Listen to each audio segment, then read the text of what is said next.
শয়তান, যার অর্থ শয়তান বা পথভ্রষ্ট জিন, আরবিতে শয়তান বা ইবলিস।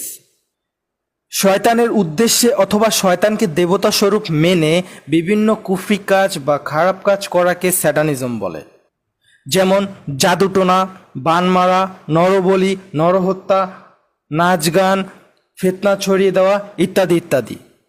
যারা এই কাজগুলো করে তাদেরকে স্যাটানিস্ট বা লুসিফারিয়ান বলে। লুসিফার বাইবেল থেকে এসেছে, এর মানে হচ্ছে ইবলিস। লুসিফারিয়ানরা মনে করে আল্লাহ ইবলিসকে জান্নাত থেকে বিতাড়িত করে তার উপর বা ইবলিসের উপর জুলুম করেছে।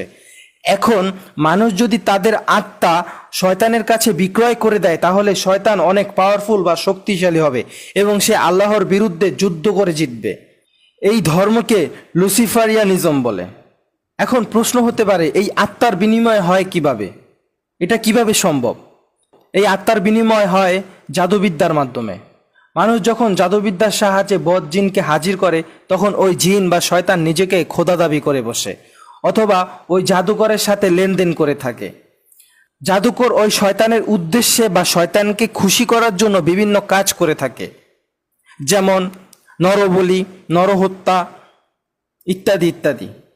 আর আল্লাহ সুবহানাহু ওয়া তাআলা সূরা বাকারার 102 নম্বর আয়াতে নিজেই বলেছেন, যারা জাদুবিদ্যা অবলম্বন করে তাদের জন্য পরকালে কোনো অংশগ্রহণ নেই, যার বিনিময়ে তারা আত্মা বিক্রয় করেছে।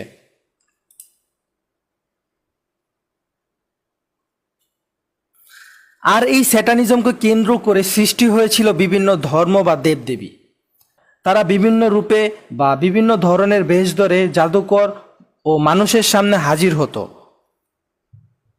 আর জাদুকরেরাও তাকে খোদা মানত এবং পরবর্তীতে ওই রূপ নেওয়া জিনের চেহারাকে মূর্তিতে পরিণত করে বা ওই চেহারার মূর্তি বানিয়ে তাকে পূজা করা হতো এবং এটা এখনো হয়ে আসছে। আগে শয়তানের উদ্দেশ্যে ওই মূর্তির সামনে বলি দেওয়া হতো, মূর্তির সামনে খাবার রাখা হতো, কিন্তু বর্তমানে সেটা তথাকথিত ঈশ্বরের উদ্দেশ্যে দেওয়া হচ্ছে বা ওই মূর্তির উদ্দেশ্যে দেওয়া হচ্ছে।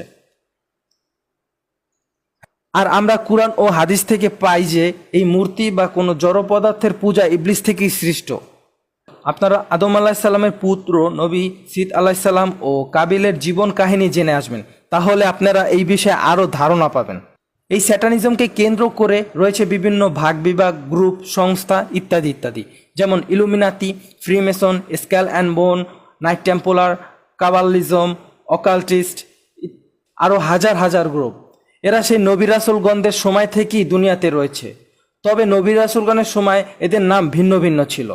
এরা যুগে যুগে নিঃস্বার্থে এদের নাম পরিবর্তন করেছে। এদের বর্তমানে কাজ হলো মানুষদেরকে পথভ্রষ্ট করা ও দাজ্জালের ফিতনায় আসক্ত করা, এবং তারা তা বাস্তবায়ন করছে গান বাজনার মাধ্যমে, গেমের মাধ্যমে, নেশা বা মাদকের মাধ্যমে, রাজনীতি ও অর্থনৈতিকের মাধ্যমে, আরও অনেকভাবে। এদের আরও একটি গুরুত্বপূর্ণ কাজ হলো দাজ্জালের পথ সুগম করে রাখা ও ফিলিস্তিন, জেরুজালেম, সিরিয়া দখল করা।